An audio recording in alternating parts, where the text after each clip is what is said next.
Voilà, les sorciers ont commencé à m'attaquer un peu. Mais ça va aller.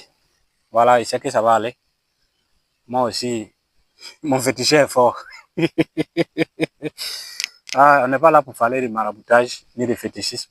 Je vais vous donner un truc un peu simple dans cette vidéo-là. Parfois, il y a certains qui me contactent pour me dire que ils ont les plantes, que les plantes sont en train de jaunir, les plantes ne se sentent pas bien malgré les traitements qu'ils font. Les plantes ne changent toujours pas de mine. C'est toujours jaune ou bien c'est toujours bizarre. Les feuilles sont comme ça, c'est ceci, c'est cela.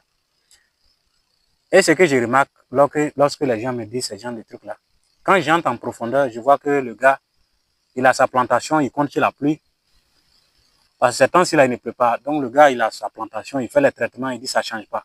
Que les feuilles sont toujours comme ça, malgré les produits qu'il traite. Alors que les plantes, si vous voulez bien comprendre les plantes, par exemple, vous allez voir, par exemple, ce plante-là. Il a besoin d'eau, il a besoin de nutriments, il a besoin d'entretien, c'est-à-dire des herbes, il a besoin aussi qu'on l'aide à lutter contre les maladies. Mais si vous n'arrosez pas ces plantes-là, si vous n'arrosez pas, même si vous mettez de l'engrais, la plante finalement ne pourra pas prendre sa défense, il va mourir. C'est comme un être humain. Si tu lui donnes à manger qu'il ne boit pas, il va mourir. Si tu lui donnes de l'eau à boire, que tu ne lui donnes pas à manger aussi, il va mourir. Donc il faut d'abord qu'il gagne à manger, à boire.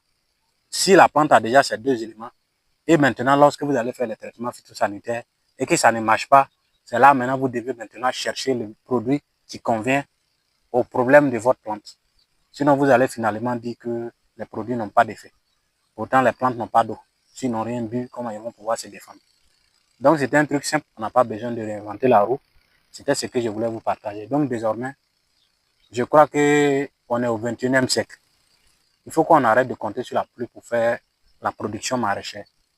Peut-être les cultures de tubercules, là, je pense que ça peut aller. Mais avec le temps, il faut qu'on pense quand même à faire des systèmes d'irrigation, sinon c'est pas bon.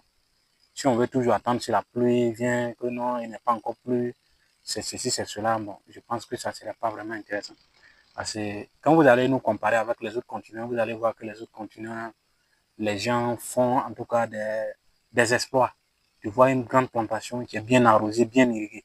Même s'ils n'arrivent pas à bien faire euh, beaucoup de choses, vous allez voir en tout cas la plantation est quand même irriguée. Minimum quand même, la plantation est irriguée. Donc, c'est ce que nous devons faire. Même si c'est petit, que tu arrives quand même à arroser, puis maintenant tu fais les traitements phytosanitaires, tu verras qu'il n'y a rien de magique.